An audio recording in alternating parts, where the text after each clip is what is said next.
Hey guys, it's Andrea from the blog Pine and Prospect Home, and as promised, I told you guys I would do a full blog post and YouTube video all about these gorgeous beams that we put in our kitchen and also above our new stove. And I told you guys I was going to explain exactly how we did that. You know, last week I had some blogger friends come visit and I was showing them the beams on my ceiling, and my friend Sarah said, I pass up so many huge beams, barn beams, because they're just massive and I don't know where to put them in my house or how to incorporate them into my decor because they're just too large to use. And she said, how did you cut these down and put them on your ceiling? So today I'm going to explain exactly how I did that in case you're interested in doing something similar. You can kind of see one behind me. I love the way they turned out. And if you caught my blog post earlier this week, then you saw the full kitchen reveal and how gorgeous these are in our kitchen. They add so much charm and character. So first of all, I just want to talk about where you can get old barn beams. There are a couple different places. My husband and I talked about this. And first off, I would check Facebook Marketplace. You guys know that I'm a huge fan of Facebook Marketplace. I go on a little too often. Whenever we get messages on our phone, my husband says, what are you looking at now? But you can find some amazing deals on Facebook Marketplace. So our our fireplace mantle actually came off of Facebook Marketplace. We got it for like 60 bucks and it was the perfect size. Looks beautiful on our stone fireplace. Another option, you could check out just local salvage yards, depending on where you live. There are places that, this is what they do for a living. They go to old barns, they salvage what they can, and you can find some great things there. Another place that you could check too, if you live in an area with old barns, check with your local fire department.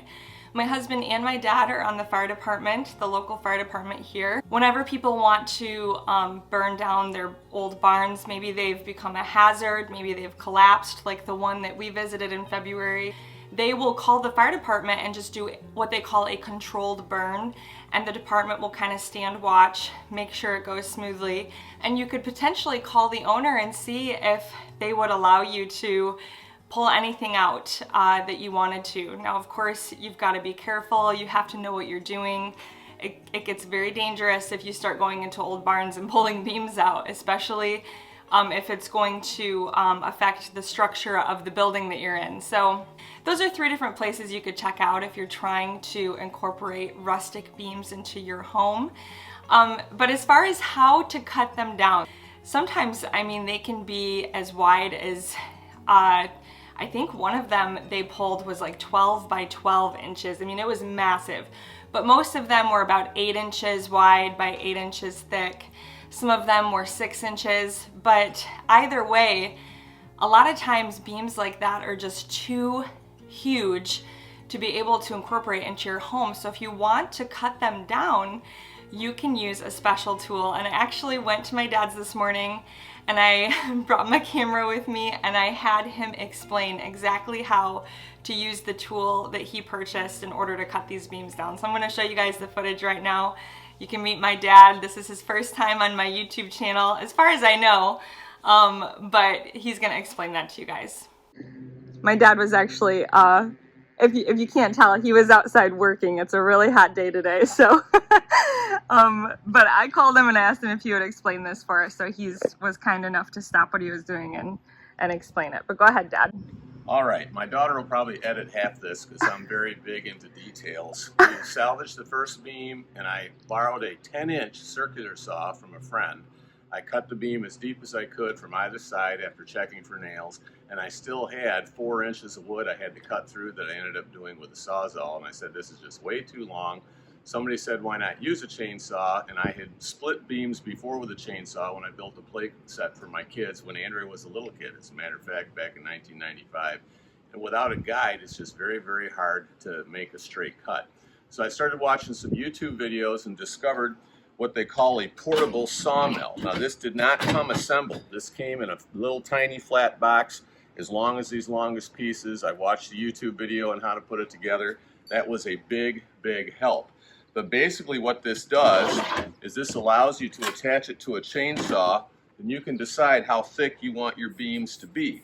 These are all graded. Both of these have risers on them that have inches and fractional measurements. So you tighten these down to the depth you want. Andrea wanted a 2-inch beam, and I was using about a 5/8 guide board, which I'll show you in a moment. And so I've got my settings set at 2 5/8 inches. So once you have this set together, then you have to insert your chainsaw. I happen to have already had a chainsaw, so this was ideal for me. This is kind of an expensive chainsaw. I won't say you have to have an expensive chainsaw, but I will say if you've got a little electric Remington, you know, that you plug in, you're not going to be happy with it. You might be able to cut it, but it's going to take you forever. So after you sharpen your chain, make sure your chain is at the right tension so it's not too loose, it's coming off, but it's not too tight that it's binding. You filled up your fuel and your oil. You then lay the saw sideways, actually for cutting, just like that. Then you slide the saw in, and you don't have to have a big, huge, long saw like I've got here. Apparently, I might have to edit. Okay, there we go. There it goes. I was going to say I got it off. You get it in there, and then basically you use a wrench to tighten these down, which I'm not going to do because I'm not going to actually cut on film for I have some footage. OSHA purposes. Always wear eye protection. Always have ear protection. And if you have other stuff like a full face shield, that's not a bad idea. But I will tell you this. Your chainsaws have what they call, most nice chainsaws, good chainsaws, bigger ones, have a sprocket on the end of the bar. If you have this clamped on that sprocket so that sprocket can't turn, you're not gonna be happy about that. You're gonna ruin your bar. So make sure it's past the sprocket on the end. Make sure you've greased your sprocket. You've already filled that up. You're gonna tighten this down. Now, once this is set to go, now it's gonna be wobbly right now because I didn't tighten it because I'm not gonna use my chainsaw for this right away. But you get your chainsaw started and then you get ready to cut the board. Now, we're gonna move over to this board. This is actually, for those of you that watched Andrea's YouTube video about the beam that they put up over top of her new stove, this is the beam that we actually cut it from. You can see the finished cut. It's not super smooth because it is with a chainsaw. But the first thing you want to do is you want to examine the beam, especially an old barn beam, to make sure there's no nails sticking out and that there's no nails going from either end 2 inches down or however deep your saw is cutting. Then to ensure a smooth cut, I attached a board. And this one is actually, I just grabbed this out of my garage real quick because Andrew wanted to film this. I actually had it overlapped enough that I could put my guide on there with my saw running and start to make the cut. And it was overlapping long enough on this side that I could make the cut all the way through. And then the guide is on a nice smooth surface. But you've got the saw running now. You set it on there, you say, oh, your stomach's so close to the saw. My stomach's hitting the guide. My stomach is nowhere near the blade. This is very, very safe. There's a guard on the end that's got the chain covered, and then you just push it through as you cut, and that's what gives you your nice 2-inch wide cut for your saw.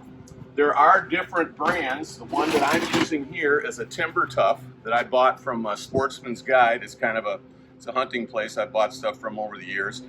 They make several different models. All the YouTube videos I watched, they all look very similar. I think this guide cost me, I can't even remember now. I think it was the better part of 200, maybe it was 250 bucks with the shipping. They do make a small guide that just mounts on a 2x6 that you screw a 2x6 to your beam and then you can cut. But I didn't think that that would work quite as good for what I was doing, so I got this one. But for those of you that already have that, maybe try it. It might be good. The big thing though is make sure there's no nails, because if you hit a nail, it won't ruin the saw per se, but it'll probably ruin your chain. And a chain for a 20-inch saw like that is the better part of 30 bucks. So you don't want to be burning through $30 for a, quarter nail or whatever. So it's worth the time to dig all that stuff out. Okay. But as you can see from her ceiling and from her stove, it worked out really well. We're very happy with it. Okay, so once you have these barn beams cut down to size, like my dad said in the video, I wanted mine to be about 2 inches thick.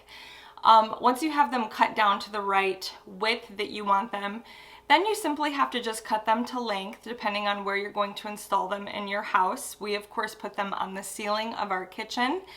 Some other ideas where you could incorporate beams, we also put one above our new range. You could also use them potentially like on a wall above a window would be really beautiful. I would love to do that in our bedroom one day. So there's lots of ideas, and you could even build furniture out of them. I've seen some beautiful tables built with old barn beams. But in our case, we wanted to attach them to the ceiling, and ideally, if you can find studs, use a stud finder and find all the studs, that would work great. But in our case, based on the way we wanted to space them out, we needed to find a way to install them right into the drywall using anchors. So I actually have an entire blog post on this. It's actually, I think, been one of my most popular blog posts on my blog for a couple years now. It's called How to Install Faux Beams the Easy Way, I believe. I'll put a link here for you guys so you can check it out.